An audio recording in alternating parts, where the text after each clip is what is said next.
Well, they take pictures. Hi, everyone. Can you hear me? All right. Can I invite everyone to take a seat? Yes. Thank you. That's my chair.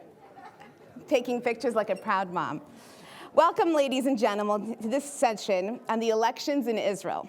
I'm Miriam Rosenzweig, President and CEO of the Milwaukee Jewish Federation, and I'm honored to be moderating this session. Polling stations in the Jewish state will open in around 8 hours' time, and today we hope to give you a better insight into what is going on. To help us do that, we have three top speakers who I will introduce shortly. But first, I want to set some context. This past Friday night, I went to Shabbat dinner, and there were three couples from the Milwaukee Jewish community and a past shaliach to the Milwaukee Jewish Federation.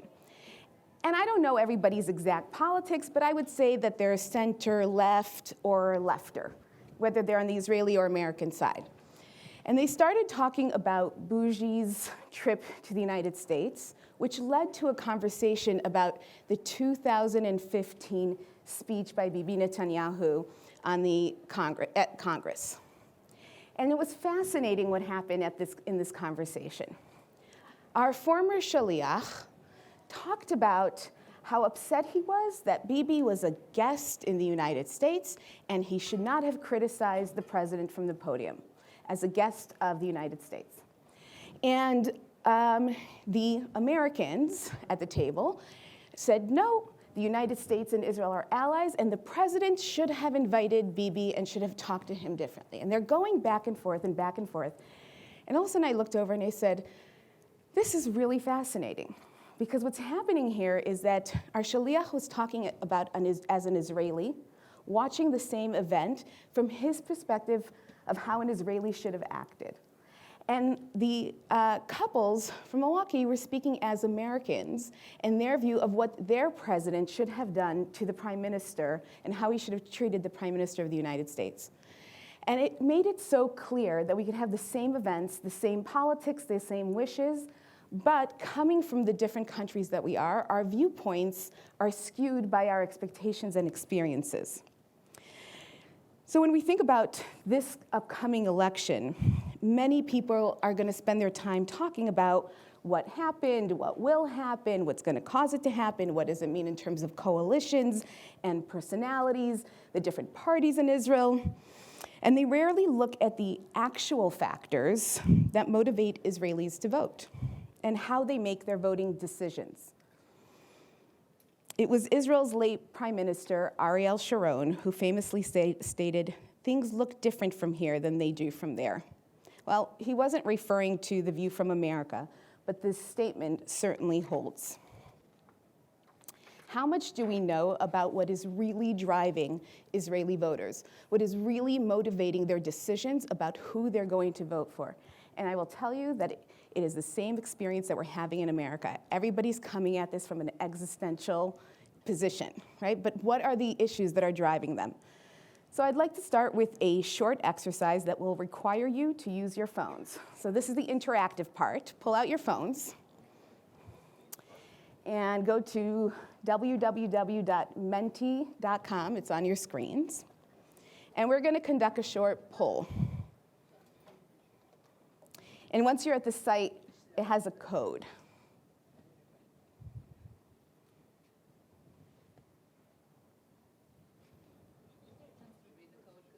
The code is 3334-9487.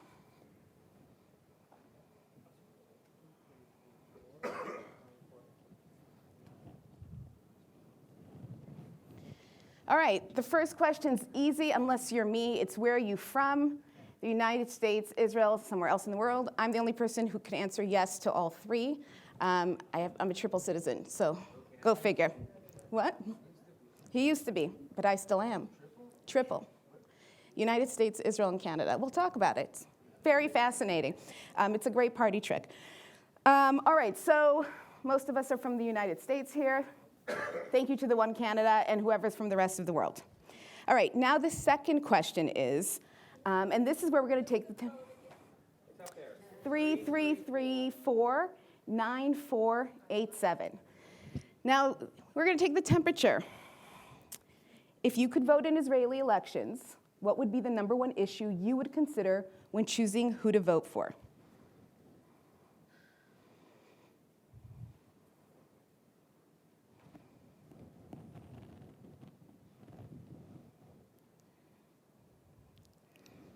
Okay, we have cost of living and defense and foreign policy coming close to each other. Nope, defense is taking over.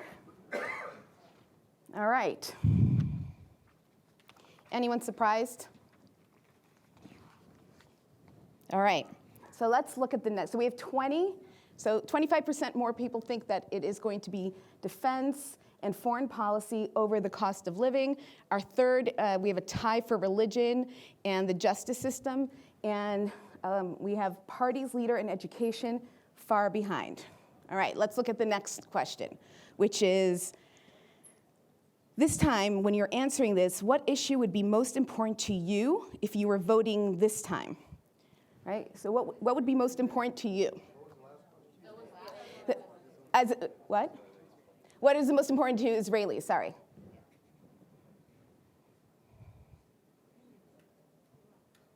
Actually, my note said, instead of telling us what's most important to you, ask what's most important to Israelis, but you were all paying attention, so thank you. You got it right. Okay, overwhelmingly, the answers are coming in towards cost of living, almost double the number of people than last time. Defense and foreign policy is coming down low.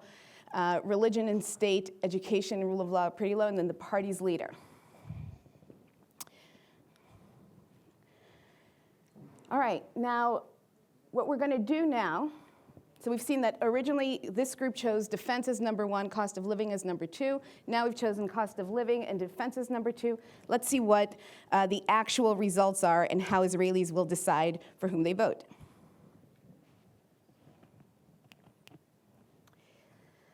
All right, as you will see, the factors that Israelis think about when they vote are a little different than we originally voted for, or that we thought the Israelis would vote for.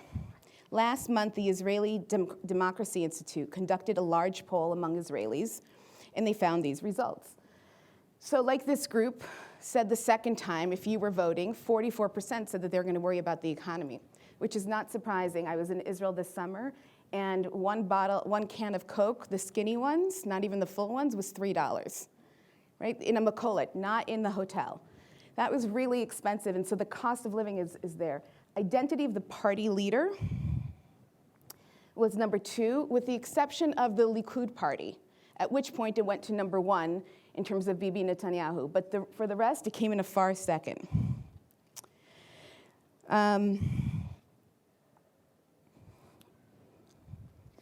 And they found that the idea that security and foreign policy fell down much further than for American audiences. Right? It was a lot less lower in the priority list for them. Other findings from the IDI poll, the Israeli Democratic Institute. One is that the majority of Jewish respondents intended to vote for the same party or same bloc as their family or friends. The situation is different among Arab voters, of whom much greater share reported that they don't know how their friends or family are going to vote. And that was very different than the Jewish community in Israel. Half of the public intended to vote for the same party they voted for in previous elections, and a whole quarter of Israeli society hasn't decided who they are going to vote for. Even though there have been 5 elections in 4 years, 25% of the voters are undecided. That's a huge margin. And as I mentioned, the identity of the party leader ranked in second place with the exception of Likud. So the personality and the aura that is Bibi played a big part in the Likud party. I know that these results are fascinating and they raise a lot of questions. And so we're going to ask our speakers to dig into them in just a few moments. If we were to sum this up and we look at it, this is a question about how do people live in Israel? And we can think about it in the old, the saying from the 80s, like, it's the economy, stupid.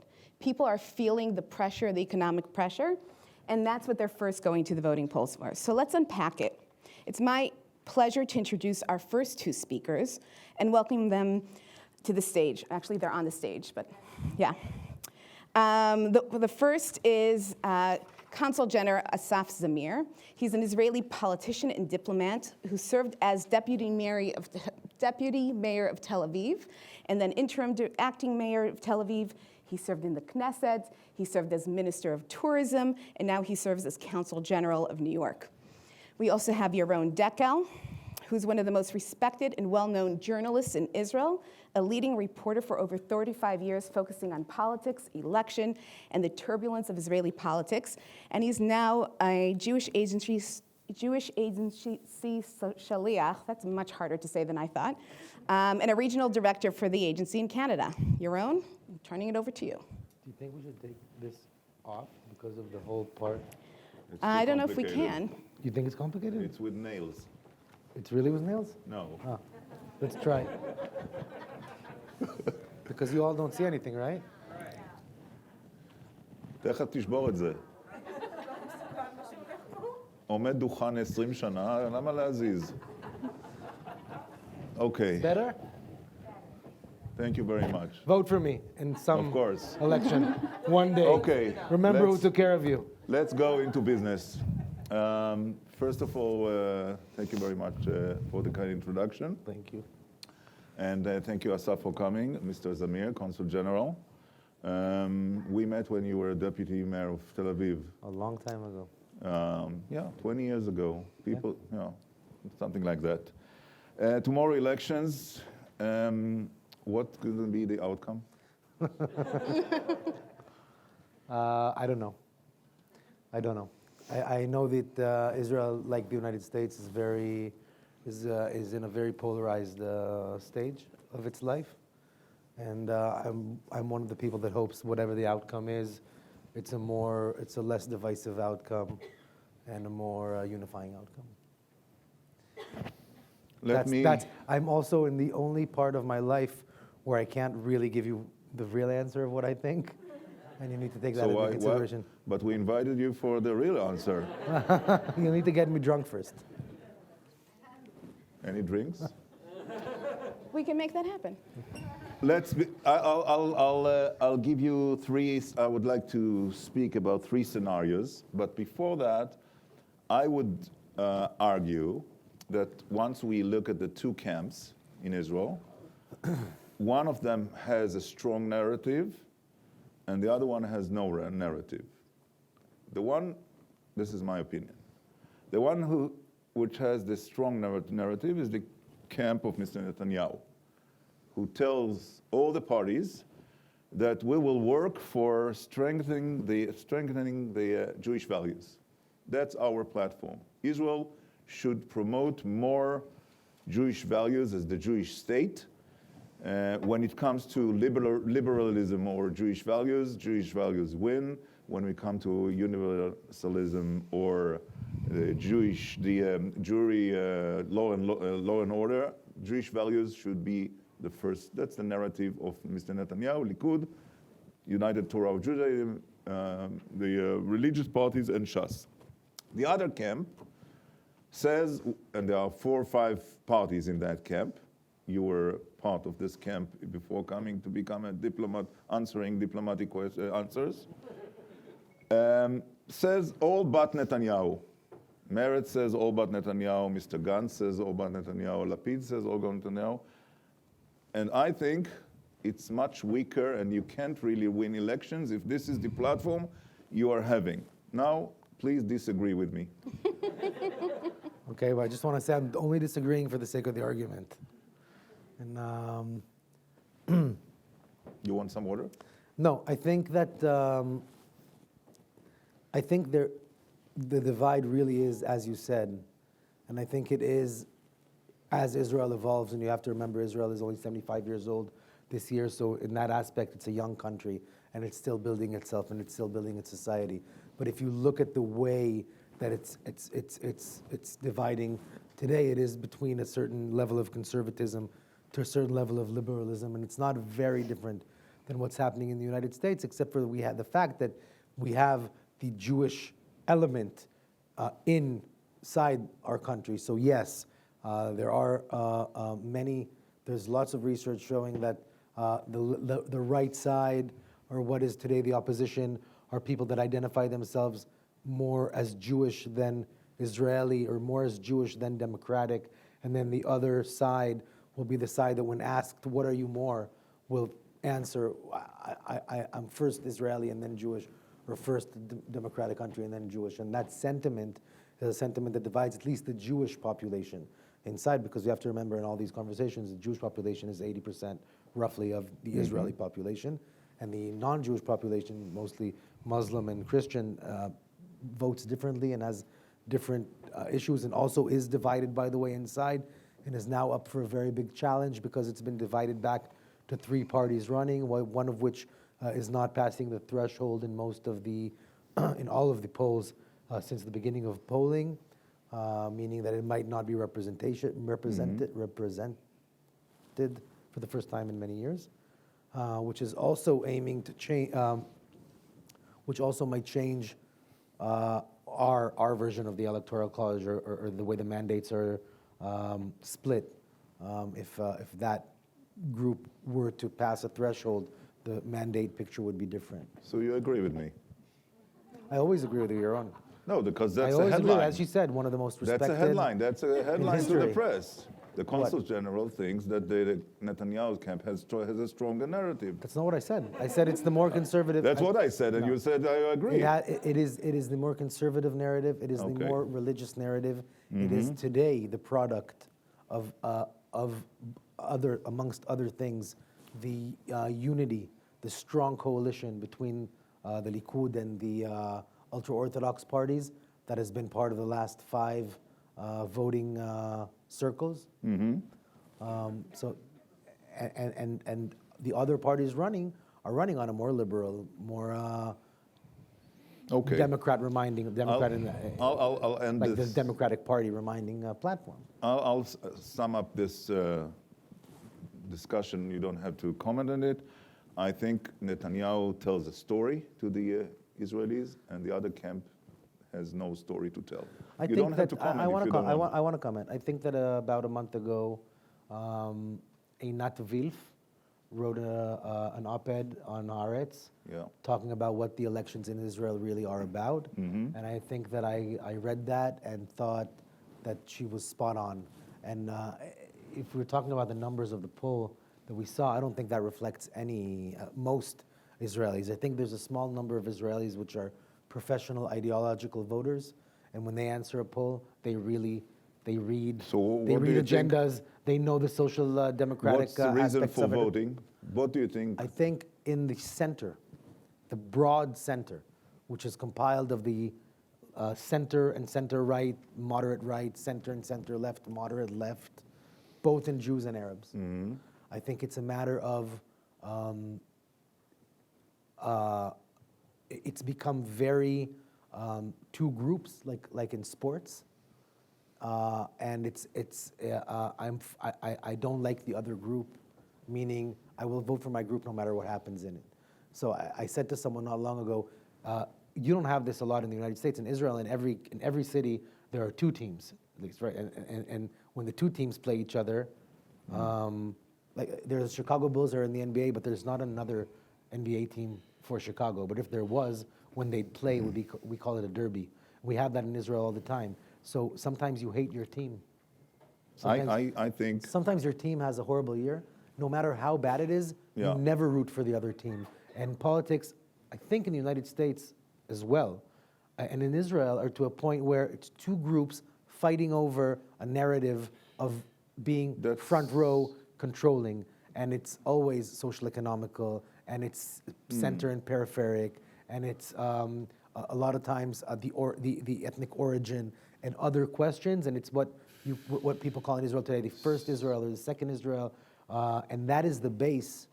I will add 2 layers to that. You should read that op-ed, I think. Mr. Consul General, yes, I'd like to add 2 layers to that. Sorry, First of all, I disagree with the poll, because I think the question of social economical question was not on the table at all during the campaign. Nobody discussed any substance in this campaign in Israel. Unfortunately, nobody talks about the cost of living, about the traffic jam, what's going to happen to Israel in the next pandemic, and what's the future relationship with the Palestinian Authority or the Hamas. It's off the table. It's all one very single issue of yes, Netanyahu, not Netanyahu. But I don't agree with just okay, a second. Sorry.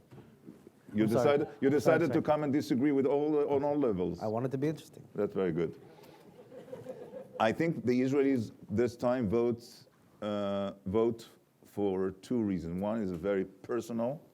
We have a very personal. Sometimes even people even don't remember the name of the party. We know who is the head of the party. I'm not sure that everybody who votes for Mr. Lapid exactly know that the name of the party is Yesh Atid, and Mr. Gantz is leading now the Machaneh Mamlachti. How do you say the camp? It's not a national camp. It's a national camp, Machaneh Mamlachti. No. It's not. That's Leumi. Exactly, Leumi. No, just a second. And I think the other thing is, and you are allowed obviously to disagree, that still with all the security issues we have, and there is a round with Gaza every few months, when Israelis go to the ballot between themselves, they do think of the question, maybe they don't admit it, whom do I trust? Whom do I trust? Plus personal issue. I think these are, and I agree with what you said, these are the two more layers I'll put when the Israeli come to the ballot and vote. Now please disagree. Okay. You don't have to.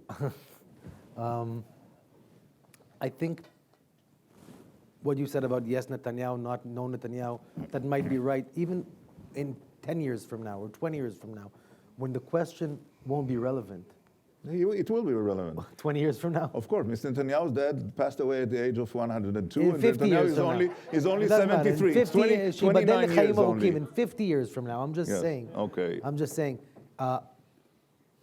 people don't vote in Israel on economics.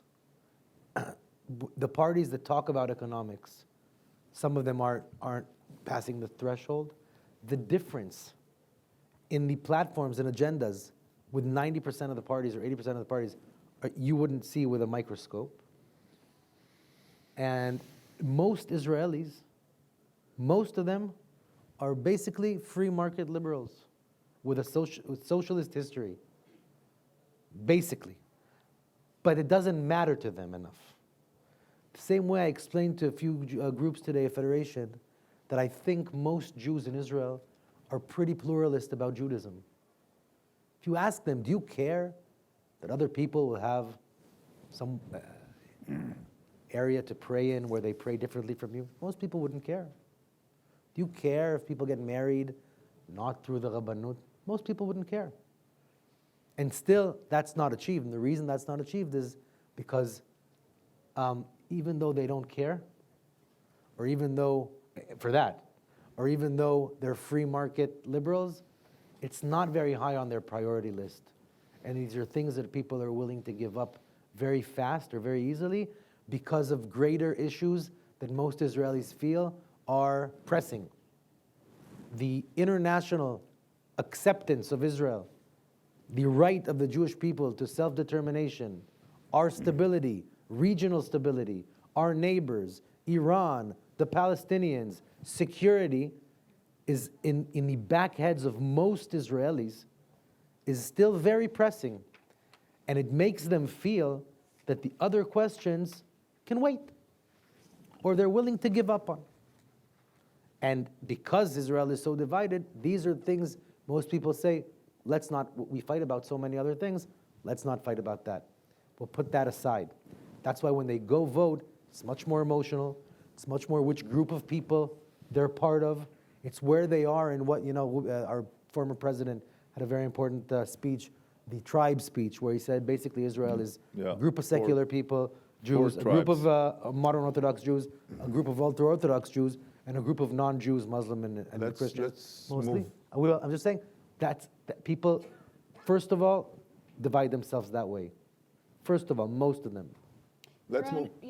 Both you and the Counselor General have disagreed with the poll. So I'm curious, what do you think motivated people to answer that poll, but different to vote? Because I think the audience think the Israelis are more serious than they are. I mean, in terms of looking at ideology, as I agree with Asaf that, yes, we could end the session now. that Rest on ideology, let that sink. I think we are in a post-ideology era. That's why I said personalities play a major role. And Asaf said, yes, whom do I hate less? I will vote. It's another way to look at personalities.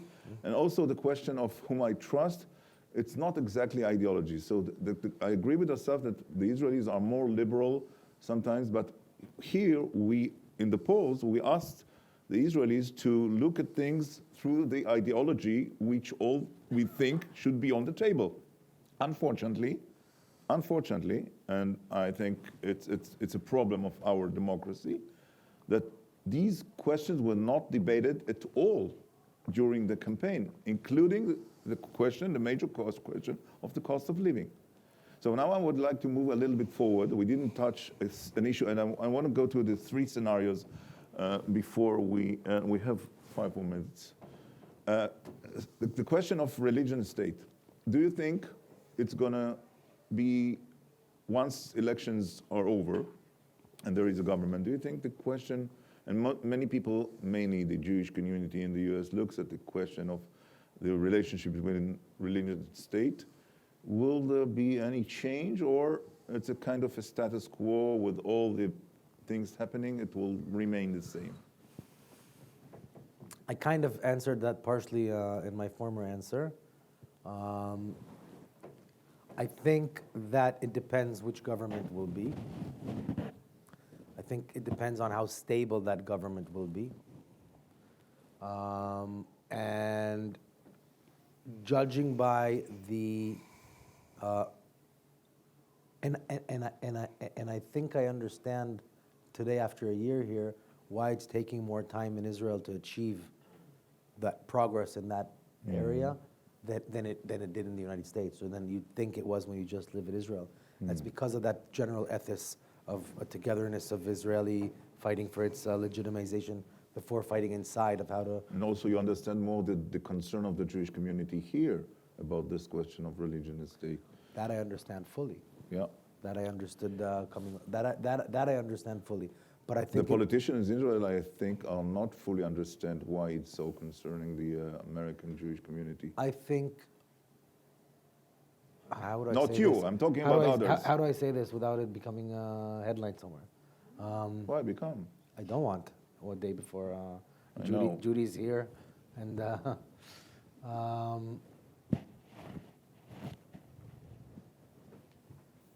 don't think the I American... think maybe there's a majority of politicians in Israel that are, with themselves, they're more pluralistic than the policies of their parties. Probably. I think it's the same in the majority in Israel. I think, as I said before, it's one of the first things, because it's not a pressing issue inside Israel, that domestic politics give up in order to tackle other challenges inside. And that's a shame. Now I'd like to... I hope that changes. I'd like to do a ping pong with very short answers. Okay? I'm going to put on the table 3 scenarios and ask what do you think going to happen in each scenario. 1, Netanyahu gets 61. Does he prefer Ben Gvir or Gantz? No, I honestly, we're verging on the questions that I really think I'm not allowed to answer. You can allow. I don't think I'm allowed to answer. Of course you can. I really don't. I think we'll do this the opposite way, because I think you guys deserve an answer, right? And Yaron is not a diplomat. So we're going to take this last part, and I'm going to ask him his opinion, okay? Because he can answer whatever he wants. So Yaron, I have a question. Let's finish for the ping pong. Give me the... If Yes. Netanyahu has 61, Yeah. do you think he prefers Ben Gvir or Gantz, some of the people in the center? By far Gantz, but he might not be able to get Gantz, but he will take Ben Gvir against his own will. And then if he does that, Thank you for interviewing me. you're welcome. Yes. If he does that, what do you Yeah. think the status of that government abroad would be? Would it be find itself It will be more popular abroad. abroad If if he takes Ben Gvir? No, absolutely no. It will make a lot of concern, and Netanyahu will say, I'm the prime minister, please relax. I'm the one who conducted policy, and nobody else but me. So you- Second scenario, Yes. Second scenario. Netanyahu has no 61. Lapid might get the majority. Does he he forms a government with the support of the two Arab parties? No, I'm asking you. I know, but it's going to be the same thing. What do you think? He has no other choice, because other than that, there is a sixth round. But he stood in front of that choice already and went in other elections again Right. and again. Exactly. So Lapid So what might would make it different now? Lapid might prefer the sixth round of elections and not being dependent on the Arab parties, despite the fact that one of the Arab parties is part of the government, which Lapid is the prime minister right now. But the other Arab party being more extreme, and this week supporting a few terrorists who were killed by the IDF, it will be very difficult for Lapid to lean on that party. Agree or disagree? I'll tell you in Yes. a year or two what I thought today, if anyone will ever still want to listen. Last scenario, 60-60. 60-60, no one get the majority. Sixth round, or any party cross the aisle to the other side. That you can answer. I think I can answer that as well. Toda raba. 60-60. Yes, it's a possibility. Uh, It's an option. I think in 60-60 there's a party that crosses the line. There's a party crosses the line? From which side? That I won't say. What I'll tell you later. do you mean? I Tell me think, later. We are in a living- case of 60-60, Yes. all of you who know politics can play this out. In a case of 60-60, there's a party that at least one that stands up and says, let's try to make this work without going to another election because it's too much. Or they will say the country is more important than politics. It sounds very nice. There are two suspicious parties. I will finish. One is under Mr. Gantz, crossing the aisle towards Mr. Netanyahu, or maybe United Torah of Judaism, crossing the aisle towards Mr. Gantz. They are the two suspicious parties. And are you going back to politics once you are done with the diplomatic post here? I'm sure you enjoy it very much. But you came from the politics. I left politics without a plan to become the consul general. I left politics to leave politics and went and joined a venture capital fund.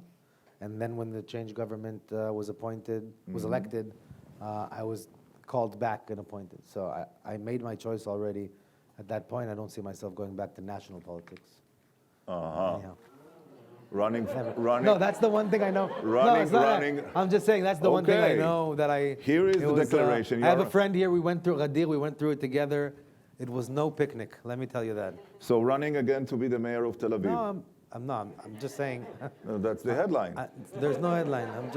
The headline is I finished my What? first year as consul general in New York 2 weeks Yes. ago, and there are tons of challenges in bringing the Jewish American community and the Israeli community together, and rebuilding a younger generation of Zionists, That's a people diplomat. that have That sounds a certain terrific. connectivity to Israel, and overcoming challenges we have together. And there's a lot of more work to do on that field, and that's what I plan to do. I hope you'll get back to politics, because I think people who are committed and full of energy from both sides of the aisle should be in the Israeli I politics. want you to tell So my I wish wife that you said I'm full of energy, because she. I wish you lots of success, Thank and you let's very hope the outcome tomorrow will be good for the state of Israel and for the relationship between the state of Israel and the American Jewish community and the American administration too. Thank you very much, Consul General, for coming over. Thank you. And I know I speak for everyone when I say this couldn't have played out more of a stereotypical of what we imagine of an Israeli interview in which we disagreed with the polls as irrelevant and wrong, and then you flip the interview on each other. So I want to thank you for asking the questions and answering them, and then for you for sharing what you could. Thank you. Thank you. Thank you. Now let's see how you do with Americans. So if we're going to ask this question, we also want to look at the American perspective on what is happening. And so I want to call up Jody Redorin, who's well known to many of us as the editor-in-chief of The Forward. She spent 20 years at the New York Times, where she served as the Jerusalem bureau chief from 2012 through 2015. Jody, I think you give this a unique perspective on the internal politics of Israel, and I look forward to hearing your thoughts on the North American Jewish community's views on these issues. I'm supposed to hand you the mic, but you already have it. I have a mic. I feel that we are going to have another stereotypical Israeli encounter with the Israeli not caring at all what the North American perspective is. But anyway. Not caring enough. Maybe. Not caring, I think they should care more, to be honest. I think, but I disagree with the Consul General. I think the politicians in Israel are not fully aware of the North America Jewish perspective about things. In general, I think they need more information. They need to come over more. Yaron, when I was there, I covered 2 Israeli elections, which seemed like a lot at the time in 4 years, but now we know is nothing. And it was also when Netanyahu made his speech in Congress. In the Congress. And I remember, as we headed into that, it was the 2015 election, right after that. And there was a sense that the Israeli public cared very much about how the potential leaders would maintain the relationship, certainly with the administration and with the alternate party and with the American Jewish community. There was a sense, and one of Netanyahu's original rises before 2009, or even in the 90s, right, was that he spoke American. And that was like a big selling point for a long time in Israeli politics. And one of the rounds, the last round, he had Trump and Netanyahu on the headquarters of the Likud. So all the experts that I used to interview, I remember them saying like, it's a real political factor in elections, how you are perceived in America. I mean, Netanyahu cannot say F you to Obama in this way. The problem is the political arena became so toxic in Israel. Yeah. That, as the Consul General said, it's lots of me against the other. Whom do I hate? Why do I hate? I want them to nail them out to the opposition for forever. There is less respect to other ideas, less respect to listen to other people's agendas, and I think we are in a problem because when politics is toxic, we don't listen. We don't want to understand. We are not open to be convinced by anyone because we are so sure that we are right and everybody else is wrong. And life is not black and white. And the Israeli politics right now, most of it became black and white. And real life is not black and white. And this is, I think, it's a major problem of us. And we'll see it in the outcome tomorrow. Once we have 60-60, which is a problem, what we'll do, an ever-ending a loop of elections with yeah. So can I ask you questions, or are you supposed? I don't know what we're supposed to do here, but I have questions for you. You want to ask me a question, or you want to present whatever the moderator decides? I think you're asking her questions. Oh, okay. All right, but I have a question for you. Sure. I'll give you a minute. Everybody wants to ask me We've reached the questions. American part of the section. I want to go back to what you. I think what you said was really smart about. Thank you. I knew you'd like that. That's the last. No, about that Netanyahu has this strong narrative, and we know that has been true for years and years. Netanyahu has presented, first of all, a very strong narrative about fear, right? About the Israel is in peril. There are dangers everywhere, and I am the only one who can protect you. I was put on this earth to protect the Jewish people in the land of Israel, and this is not the first election that has been pro or anti-Netanyahu. It's at least the fourth one, right? Exactly. These other guys, they've had a long time to make a story and to make a persona. And we just saw in that poll something that seems very familiar to me, which is still no one has emerged as a viable alternative in the Israeli public's mind who could just be prime minister. So they either love him or hate him, but none of these other guys have established themselves as significant enough. And the question is why? Lama lo. Okay. I mean, how can it be? How can it be? They have endless campaigning. All they've been doing for 4 years is campaigning. It's an excellent question. I'll answer in two ways. First of all, think of Israelis at the age of 30 and under. The only politics they know is when Mr. Netanyahu is the leader. So you are used to it like, this is part of politics when Mr. Netanyahu is the prime minister of Israel. There is no other option. Although now they've had a year and a half That's without. That's one of the achievements. This outgoing government had a few achievements. One of them, by the way, people don't remember. This is the first government in the world who decided about the booster shot of the COVID before the American FDA. First government in the world, before American administration, before Canada, which is always a bit slower. But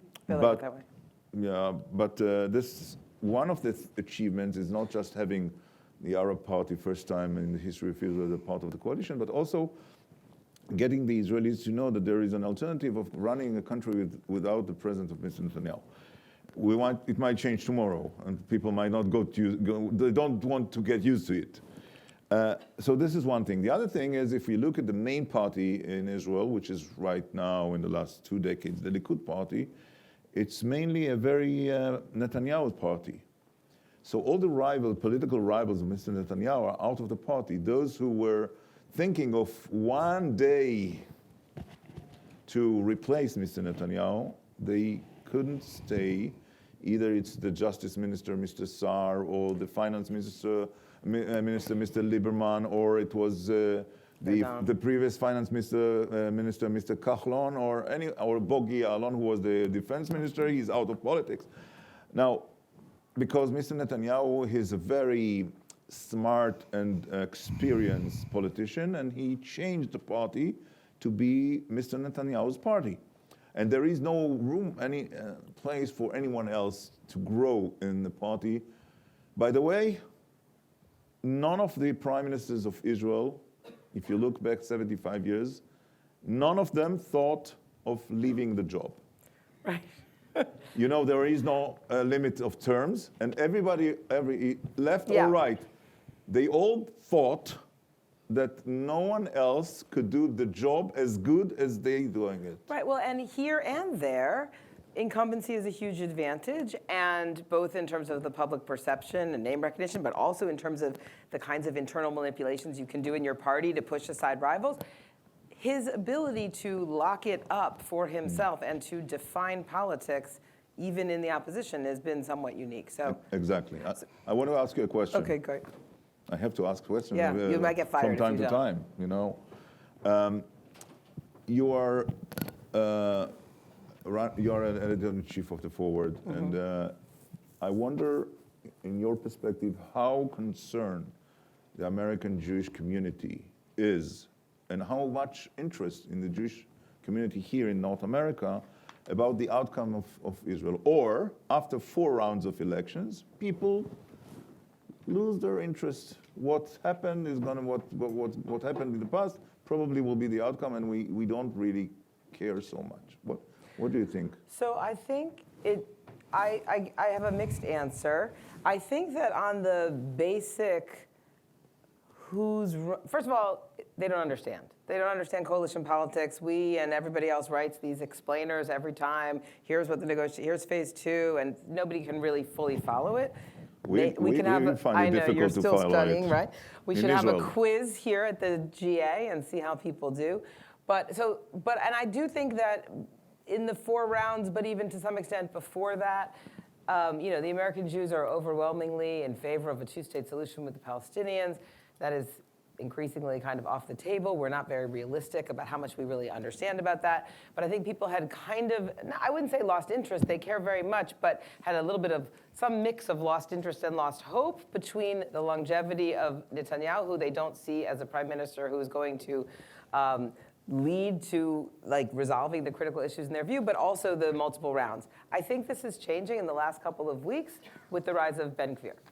And I think that people are extremely, extremely concerned about the idea of Israel having in its government and of the prime minister being beholden to someone who seems to most American Jews, what they're just being introduced to him, but they're being introduced to him as a gun-wielding Kahanist, with terrorist inclinations and with a very, very strong right-wing history. I think American Jews are deeply concerned that the Israel that they are trying so hard to defend in progressive political spaces, in the Democratic Party, on college campuses, will become more difficult to defend because there would be an indefensible character so close to the seat of power. And I think they are completely mystified, at least I am, at particularly the idea that a bunch of young people, secular young people, are incredibly interested in this man. But on the other hand, this is a great democracy. This America? Of course, I think. It's a great democracy with long-term democratic values. And if this is the democracy that the people of Israel go to the extreme, either left or right, do we respect democracy only when it comes to our values that we want them to believe in our values, or we say we are a long-term democracy, we have a constitution with Israel, and we respect sometimes that the constituencies sometimes go to the ballot and vote totally to something we hate? I mean, it's a very interesting question at a very interesting moment when we are, I think, we American Jews, we Americans, we American liberal thinkers, we people who care about democracy are really questioning the health of both of our democracies, right? So, this is a time in which we are increasingly coming to understand, you start with the idea democracy is the worst system, but it's better than all the others, or whatever that adage is. But now, in the last few years, starting to think like this democracy is not functioning, this democracy is ill, is on life, is really under threat. We think that about ourselves, and I think people increasingly think that about Israel, because what they're looking at is first of all, they're looking at the dysfunction of repeated elections. I mean, I know Bougie said this morning, this is like so healthy, everybody votes all the time. It doesn't feel so healthy. It feels like it's like the democratic process is not yielding a productive governing system. That's number one. Number two, we watch the campaign and we understand that part of the campaign here is about undermining the courts. So that doesn't feel very democratic to us. And particularly the younger generation of Americans who are American Jews, who are very, very focused on universal human rights, question how democratic Israel is day to day for all of its citizens and for people in the occupied territories. So I think that yes, absolutely, Americans are clear that it is not up to us who you elect to lead you. 100%, nobody wants to interfere in your elections. But I think there is a divide between American Jews and Israelis. Of course, we don't understand each other fully.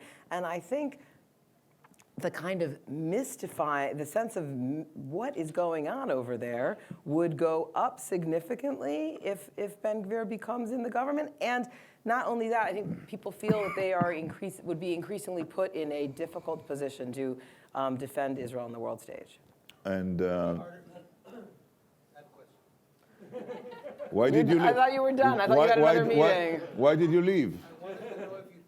Let's get him that chair. No, there is a microphone, isn't there? If there was no term limitation in the United States, would it be harder for young Israelis to defend America if it was a recurring Trump administration?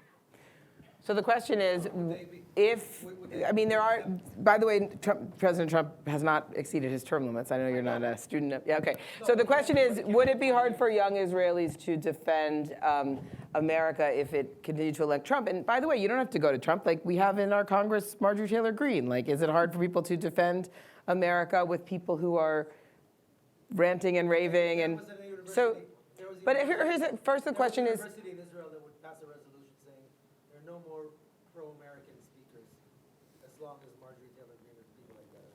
right. So my first question is, are young Israelis ever asked to defend America? I don't think so. No. So that's the first thing. So But it comes as a given that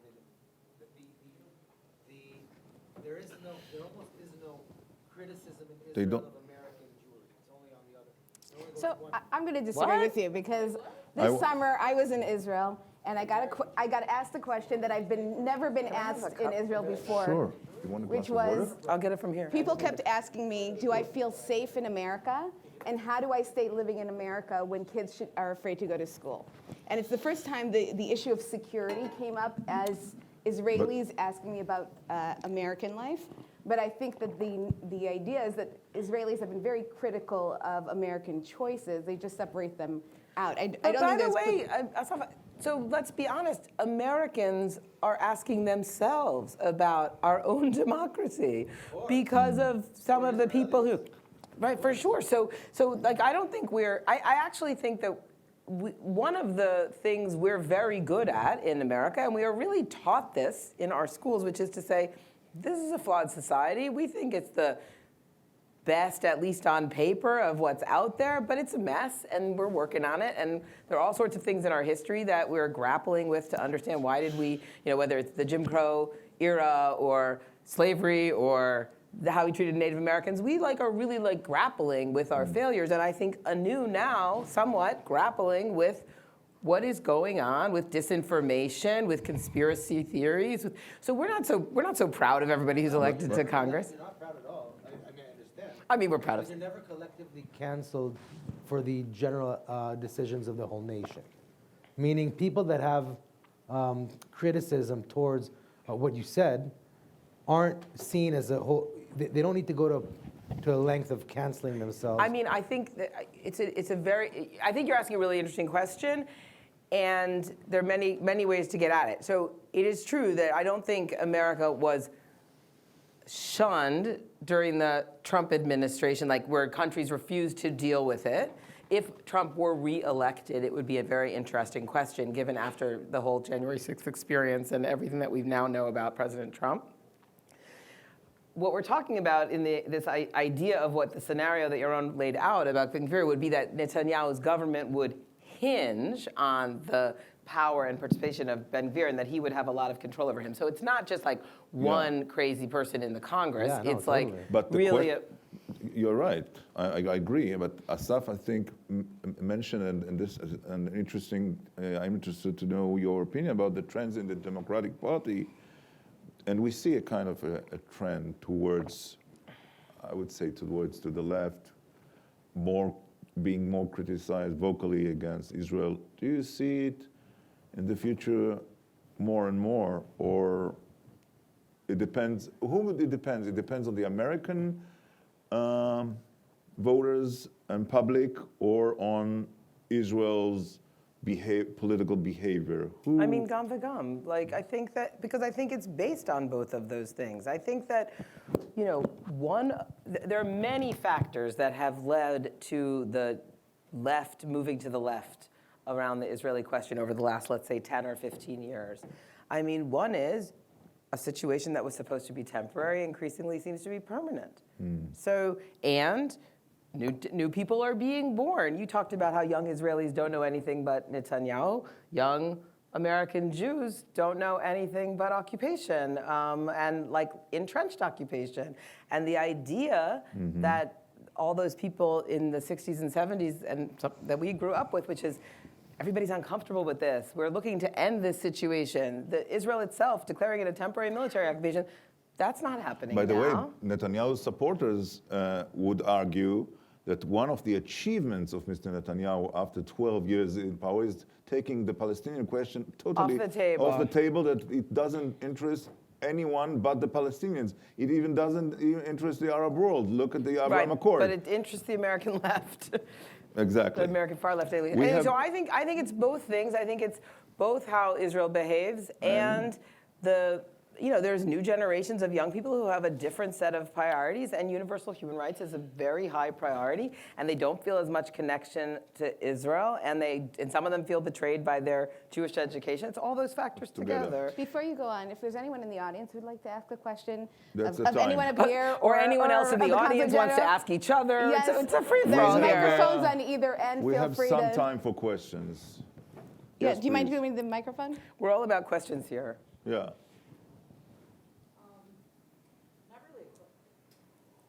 Try again. Oh. Can you hear me? Oh. Not really a question, just like a point of information.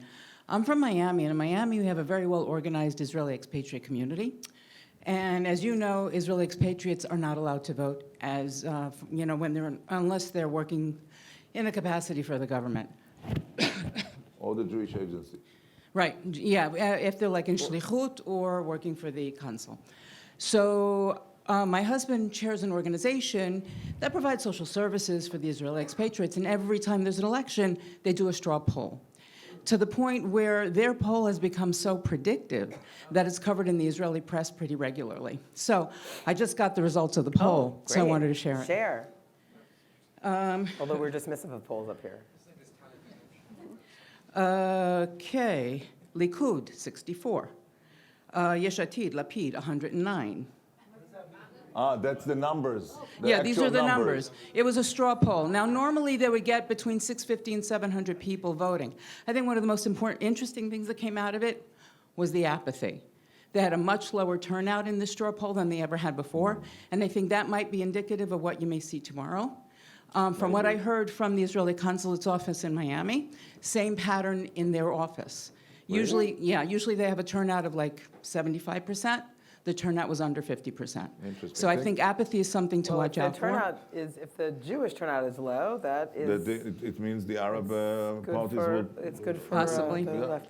But I think The turnout is a major issue, major factor. of finding the outcome of the elections. Absolutely. And by the way, one of the things that's You wanted to most add something? healthy. No, I just want to give you the numbers of the actual outcome of I their mean, the straw idea poll. that Lapid is going to get twice as, or No, well, but- 50 more votes than Ben Gvir had any votes? Yes, okay, so Netanyahu 64, Lapid 109, Gantz 41. I'm doing this, this I'm reading seems it in like Hebrew. not Ben at all Gvir? similar to any 21. actual Israeli poll. No, it's Well, not. then they similar. had Labor 5.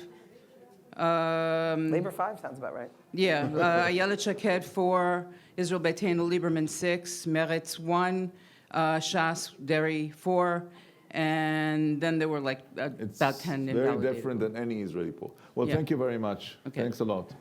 What did you want us to add before the next question? Oh, I don't remember. Do you want to the mic? Yes. This has been I think on turnout. So I mean, turnout. First of all, one of the ways that Israel has been a model democracy is really high turnout and Yeah. general engagement in politics. So that has been like a great thing. Now these multiple elections seems to have depressed turnout over time. I Bad. think there will be a But high now turnout. this Ben Gvir situation seems to I be think there will raising be a high interest turnout. across sectors. So that's interesting. Yes, please. This has been fun, right? For all the people who've been attending all these sessions, which are like, this is great. So thank you, all of you. Oh, thank you. Yaron, you mentioned earlier in your presentation that you felt that Israeli politicians, I think actually you both agreed, should care more about kind of the sentiments of American Jews. I'm wondering if there's a certain level of cynicism within certain Israeli politicians that they understand that we don't really matter that much in terms of the United States, that we are about 2% of the country's population, and that while maybe Israel has maybe like you're a democracy on steroids, our democracy has some inherent structural. Well, we'll just put it this way: we have a Senate, right? Yeah. So we have gerrymandered districts, and so that ultimately, even if Israel were unpopular, not as popular of American Jews, or even net unpopular of Americans, it might not actually matter. because in the United States, a minority of voters could actually hold power in the Senate, hold power in the House, Supreme Court, et cetera. And so I know that you want more Israelis to care more, but do you think there's a certain, because you can be more, because you're not a diplomat, do you think Netanyahu's smart enough to figure out that, like, hey, I've got certain corners of the Republican Party, and Jews will make some noise, but ultimately it's not going to matter? I think Netanyahu believes that he can manage the American politics after he has experienced 3 American presidents when he was in power. Don't forget that he has the experience of Bill Clinton in the 90s, and then he had Barack Obama, and then he had Donald Trump. So I think he believes that once he is elected, if he is elected, he'll be able to deal with any American administration, sometimes with a confrontation, sometimes with an agreement, but he's more experienced than other politicians, and he's a very veteran. You know, he was elected 26 years ago. We should all think, where were we 26 years ago on the 29th of May, 1996? That's the date when Mr. Netanyahu was elected to be the prime minister the first time. So I think that's the way he thinks. Thank you very much for the question. Yes, please. We have time for... We should also just say he has said very clearly that he does not care about American Jews. I mean, he cares about the organizational leaders in this room, but he believes that his political play in America is with evangelical Christians. He said it very clearly. It's not. Please. Hi. First of all, my name is Dani. I'm from Tel Aviv University. I'm on the Hillel International Student Cabinet. So just to paint why am I going to ask this specific question. You talked about American youth and American university students that are Jewish Americans that are more critical of Israel, that feel disconnect from Israel, even betrayed by their Jewish education. I want to ask about Israeli young adults. How do you think that they're voting? Do they vote for economic reasons? A lot of us in Tel Aviv are worried every day that, you know, not even speaking about buying an apartment, just renting an apartment is inconceivable in some places. A lot of us are dealing daily and have been living in this very terror-induced country. But do we vote for those things? Do we vote for Bibi, no Bibi? Bibi was the prime minister for most of my life. I'm 23. I voted 4 times in general elections. And again, I'm 23. So how do you think? I think it's a very good question. I think this should have been a major issue in the campaign. This should have been a major issue in the agenda of the media in Israel. And I think the young Israelis should have got more answers than they got so far. To tell you if they vote on this issue, I think some of them are desperate, and they think, because of the media controls this question of yes, Netanyahu, not Netanyahu, they are flouting with the stream of this, unfortunately. But isn't it also true that the differences among the various parties on these questions are not as big? Well, that's true, but don't forget that in 2011... I was just going to bring this up. Go ahead. 2011, and in this case I disagree with the Consul General. I think 2 times in the history of Israel in the last 30 years, economy and social economy issues were a major, decisive part of the campaign. Yesh Atid was born after 2011, yes, and Yair Lapid came with 19 seats due to this protest of 2011. This time, Rabin, 1992, played also on the issue of economy after the Likud, inflation, and so 1992 and 2013, the elections post the protest, I think these issues were on the table and play a role, but not since 2013. But I do think, I was going to say the exact same thing about 2011, 2013, which was the first election I covered. And, the man who is prime minister right this very minute is the result of that campaign. Exactly. So that's where he created his persona. It was around 2 issues, really, right? The economics and the Haredi draft, which are bound together. So But the question I still have, and I would ask you, like, what is the appeal among young, as far as I understand it, young secular Israeli Jews for Ben Gvir? That's surprising to me. I don't know where that comes from. And it doesn't have anything to do with the cost of an apartment in Tel Aviv, I don't think. People are looking for answers in one sentence. And he knows we need to do A and we'll solve the problem. People are after... Simplified. Yeah, Okay. and he's very good in this. And we have to wrap up, and I would Okay. like to... About what? Oh, okay.